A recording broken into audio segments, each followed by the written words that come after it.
Everyone, welcome to let's study with Tamanna. अगर आपने channel को सब्सक्राइब नहीं किया है तो please subscribe, like and press the bell icon. तो आज हम अपने इस लेसन में जिस टॉपिक को डिस्कस करेंगे वो है आपका शारीरिक विकास यानी कि फिजिकल डेवलपमेंट। तो चलिए स्टार्ट करते हैं। सबसे पहले आपको ये समझना होगा कि एक बालक के विकास से संबंधित जितने भी पहलू होते हैं, जितने एक्सपेक्ट्स होते हैं, पक्ष होते हैं, उनमें जो शारीरिक विकास होता है वो बहुत ही ज्यादा इम्पोर्टेंट होता है।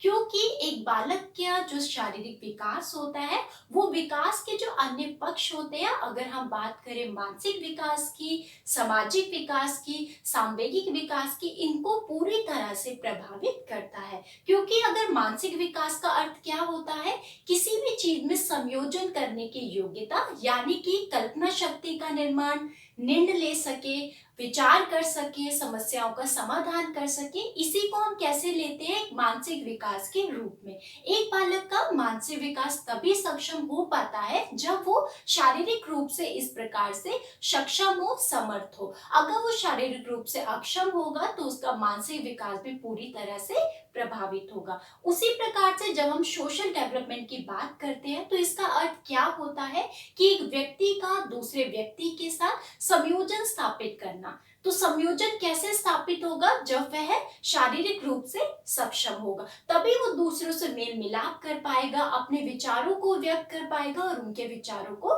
एक्सेप्ट कर पाएगा। और अगर हम सांवेगिक विकास की बात करें तो वो भी पूरी तरह से शारीरिक विकास से ही प्रभावित होता है। क्योंकि सांवेगिक जो अनुभूति होती है वह एक बालक के अंदर या एक व्यक्ति के अंदर पूरी तरह से शारीरिक परिवर्तनों को जन्म देती है। तो इस प्रकार से आपने ये समझा कि बालक के विकास के जितने भी पक्ष होते हैं उसमें जो शारीरिक विकास होता है वह अन्य पक्षों को पूरी तरह से प्रभावित करता है। तो इसीलिए हमें शारीरिक विकास को समझना बहुत ही ज्यादा जरूरी है। और साथ ही साथ गति और प्रक्रिया की दृष्टि से एक बालक के विकास की विभिन्न अवस्थाओं में अगर हम उसके शारीरिक विकास का अध्ययन करते हैं तो ये शिक्षा की दृष्टि से भी बहुत ही ज्यादा महत्वपूर्ण है। यानी कि आप ये समझ सकते हो, ये शिक्षा की दृष्टि से एक अलग विषय के रूप में स्थापित किया गया है। लेकिन जब हम शारीरिक विकास की बात करते हैं यानी कि फिजिकल डेवलपमेंट,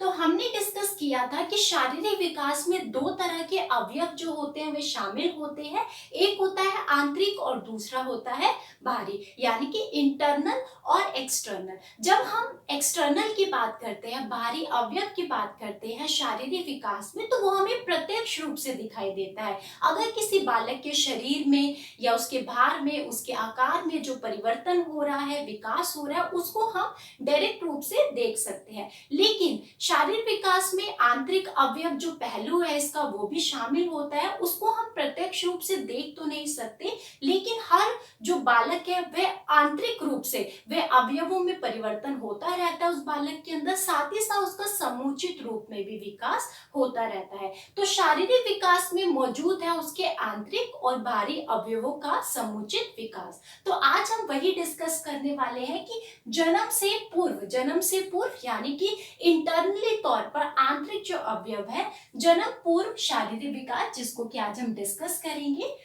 जन्म पूर्व शारीरिक विकास का अर्थ क्या होता है, जब आपको समझना है, जब एक जो निषेचन की प्रक्रिया होती है, फर्टिलाइजेशन होता है, जिसमें कि शुक्राणु जो होते हैं जैसे ही वो एग के साथ निषेचित होते हैं यानी कि फर्टिलाइज होते हैं, तभी से ही एक मानव जीवन का प्रारंभ जो होता है वो शुरू हो जाता है। जब बात आती है जन्म पूर्व शारीरिक विकास की, तो इसका अर्थ यही है कि निषेचन से जन्म तक का समय, ध्यान दीजिए, निषेचन से जन्म तक का जो समय होता है उसी को ही कहा जाता है जन्म पूर्व शारीरिक विकास। और अगर हम इसकी अवधि की बात करें, अवस्था की बात करें, तो वो है जन्म पूर्व काल 40 सप्ताह या 280 दिन, जिसको हम 9th मंथ कहते हैं। उनको हम डिटेल में इस तरह से डिस्कस कर लेते हैं। और ये आपके बहुत एग्जाम्स में पूछा गया है कि जन्म पूर्व का जो काल होता है उसकी अवधि कितनी होती है। सप्ताह में होती है 40 सप्ताह और अगर हम दिनों की बात करें तो वो होता है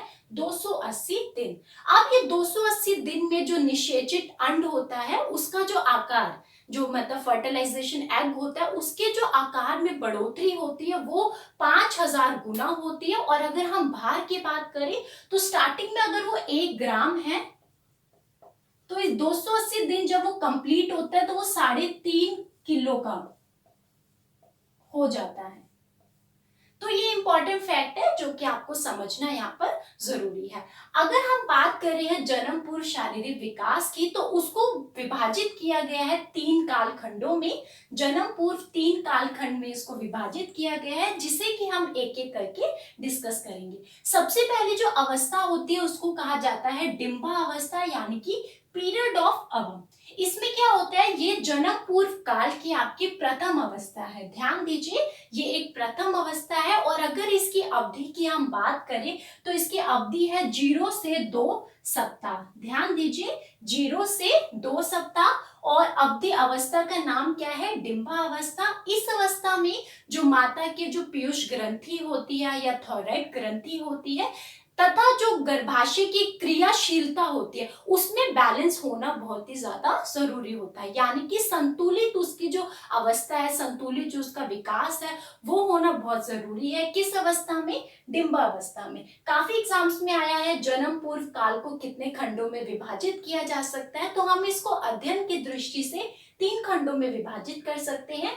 पहली अवस्था, प्रथम अवस्था, 0 से 2 सप्ताह के बीच की अवस्था, उसको कहा जाता है डिंबा अवस्था, यानी कि पीरियड ऑफ अवम। बहुत इंपॉर्टेंट अवस्था होती है। सेकेंड अवस्था की बात करते हैं, वो है पिंडा अवस्था। इसको कहा जाता है पीरियड ऑफ एम्ब्रॉय।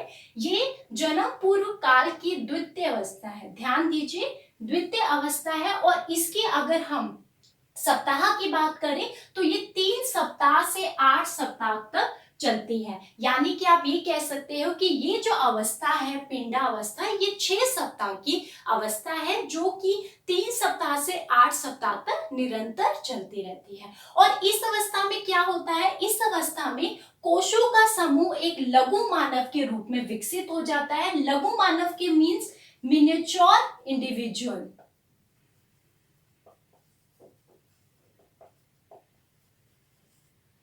पूरी तरह से विकसित हो जाता है। और पिंडावस्था की एक विशेषता ये भी है कि इसमें जो भी बालक होते हैं उसके जो भी विशेषताएं होती है शरीर से संबंधित आंतरिक और बाहरी, वो स्पष्ट रूप से दिखाई देने लगती है। लेकिन इस अवस्था में ऐसा नहीं होता। डिंबावस्था में किस अवस्था में होता है, पिंडावस्था में। तो ध्यान दीजिए, ये द्वितीय अवस्था है, महत्वपूर्ण काल अवधि है 3 सप्ताह से 8 सप्ताह के बीच में, यानी कि निरंतर 6 सप्ताह की अवधि, जिसमें कि कोशों का समूह एक लघु मानव के रूप में विकसित हो जाता है और एक बालक का शारीरिक तथा शरीर से संबंधित जो आंतरिक और बाहरी जो भी विशेषताएं होती है उनके दर्शन होने लगते हैं, यानी कि वो स्पष्ट रूप से दिखाई देने लगते हैं।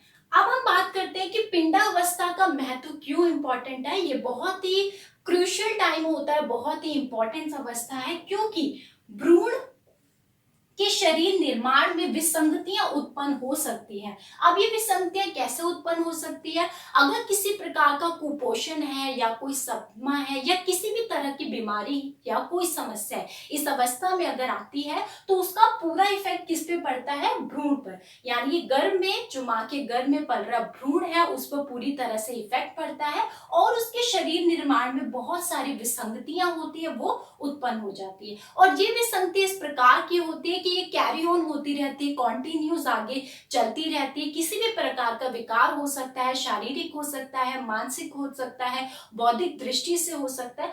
इसको दूर कर पाना बहुत ही ज्यादा मुश्किल हो जाता है, तो आपको ये भी ध्यान में रखना है। और दूसरा है गर्भपात की संभावना इस अवस्था में काफी अधिक हो जाती है। जैसे मैंने आपको बताया, इसका कारण यही हो सकता है कोई कुपोषण हो गया है, माल न्यूट्रिशन की कमी, साथ ही साथ कोई सदमा लग जाना, किसी प्रकार की दुर्घटना हो जाना। तो इससे क्या होता है, जो गर्भ में गर्भाशय में जो एक भ्रूण होता है वो पूरी तरह से दीवार से, जो गर्भाशय की दीवार होती है उससे पूरी तरह से अलग हो जाता है। अलग होने से ही क्या होता है, इस प्रकार की विसंगतियां उत्पन्न होती है और ज्यादा से ज्यादा मिसकैरेज की जो संभावना है वो अधिक प्रबल हो जाती है इस अवस्था में। अब थर्ड अवस्था की बात करते हैं वो है भ्रूणावस्था, जिसको कोई पीरियड ऑफ एक्स कहा जाता है। और अगर इसकी हम तीसरी अवस्था कह सकते हैं इसको, और ये है 9वें सप्ताह से 40 सप्ताह के बीच में। तो देखा जाए तो ये जो अवस्था है भ्रूणावस्था, तो ये सबसे लंबा काल है, लंबा काल है। दूसरा क्या है कि ये जो अवस्था है ये अन्य अवस्थाओं की तुलना में इसका जो महत्व है वो कम है। ध्यान दीजिए, इसका जो महत्व होता है वह कम होता है। और तीसरी क्या है कि विकास की जो गति होती है वो अन्य अवस्थाओं की तुलना में इस अवस्था में क्या हो जाती है, धीमी हो जाती है, बंद हो जाती है। तो महत्वपूर्ण अवस्था कौन सी है, डिंबावस्था और पिंडावस्था। भ्रूणावस्था भी अपने आप में एक महत्वपूर्ण है, ये सबसे लंबा काल है, लेकिन महत्व की दृष्टि से इसका थोड़ा कम महत्व है, और विकास की गति इस अवधि में क्या हो जाती है, कम हो जाती है।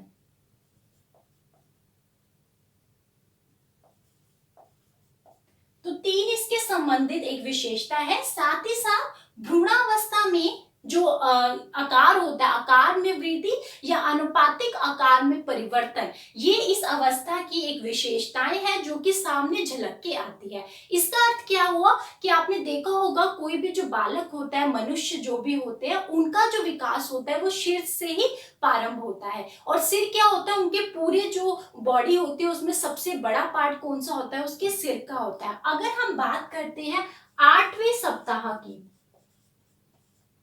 तो अगर हम उसके सिर के भार की बात करें, आकार की बात करें, तो वो कितना होता है 8वें, उसमें 45%। और अगर हम वही 40 सप्ताह में बात करें तो वह हो जाता है 25%। यानी कि हेड 8वें सप्ताह में 45% उसका आकार था, और धीरे धीरे वो क्या होता है, इक्वल हो जाता है सभी पार्ट्स के अकॉर्डिंग। तो 40 सप्ताह में वो कितना हो गया, 25%। ठीक इसी प्रकार से अगर हम धड़ की बात करते हैं या पैरों की बात करते हैं, तो ये 40 सप्ताह में ये 40% इसका आकार हो जाता है, और अगर हम पैर की बात करें तो वो 35% हो जाता है, जो कि पहले क्या होता है, कमी होता है। सिर्फ हेड का आकार जो होता है वो बड़ा होता है 45%, और 40 सप्ताह में वो आ जाता है 20 या 25% के बीच में। और अगर हम धड़ की बात करते हैं तो वो 40% हो जाता है, जो कि पहले था 35%। और अगर हम पैर की बात करें तो वो 35% हो जाता है, जो पहले कितना था आपका 25% या 20% आप समझ सकते हैं। तो इस प्रकार से ये जो भ्रूण अवस्था है इसमें आकार में वृद्धि और अनुपातिक आकार में परिवर्तन होता है, और यही इस अवस्था की क्या है, एक महत्वपूर्ण विशेषता है। साथ ही साथ इस अवस्था में का क्या महत्व है उसको भी समझना जरूरी है। तो सबसे पहले क्या है कि विकास की प्रक्रिया में उचित तालमेल ना होने से अपरिपक्व प्रसव भी हो सकता है। तो ध्यान दीजिए, विकास की प्रक्रिया में अगर उचित तालमेल नहीं होगा, बैलेंस नहीं होगा, तो इससे क्या होगा, अपरिपक्व प्रसव की स्थापना रहती है, यानी कि मिसकैरेज भी हो सकता है। दूसरा आपका है कि प्रतिकूल परिस्थिति का बालक के विकास पर पूरी तरह से प्रभाव पड़ता है। तो आप ये देख सकते हैं कि जन्म से पूर्व का जो कार्यकाल है वो भी एक बालक के शारीरिक विकास में अगर देखा जाए तो बहुत ही महत्वपूर्ण भूमिका निभाता है, जो कि इतनी अवस्थाओं में है जिनका अपना ही महत्व है। तभी कहा जाता है, आपने देखा होगा डॉक्टर के द्वारा ये सलाह दी जाती है जो भी प्रेग्नेंट लेडी होती है कि उनको बिल्कुल भी स्ट्रेस नहीं लेना है, अच्छे से खाना है, अच्छे से म्यूजिक सुनना है, अपना पूरा से ध्यान रखना है। ऐसा क्यों कहा जाता है, क्योंकि जिस प्रकार का वह खाते हैं, यानी कि जिस प्रकार के उनको पोषक तत्व दिए जाते हैं वही जो बालक को मिलते हैं। तो बालक को तभी अच्छा मिल पाएगा जब माता के द्वारा कुछ अच्छा खाया जाएगा। तो इसीलिए कहा जाता है कि अच्छी देखभाल रखनी चाहिए, सब कुछ अच्छे तरीके से करना चाहिए, जिससे कि बालक में किसी प्रकार के जो शारीरिक, मानसिक या बौद्धिक रूप से किसी प्रकार के विकार या विसंगति को उत्पन्न ना हो सके। तो आज हमने डिस्कस किया है कि जन्म पूर्व काल मतलब से पहले, यानी कि जो शारीरिक विकास होता है वो कितने प्रकार का होता है और इसके क्या क्या महत्व होते हैं, क्या क्या विशेषताएं होती है। तो आई होप आपको ये लेसन पसंद आया होगा। Keep learning, keep supporting. Thank you so much.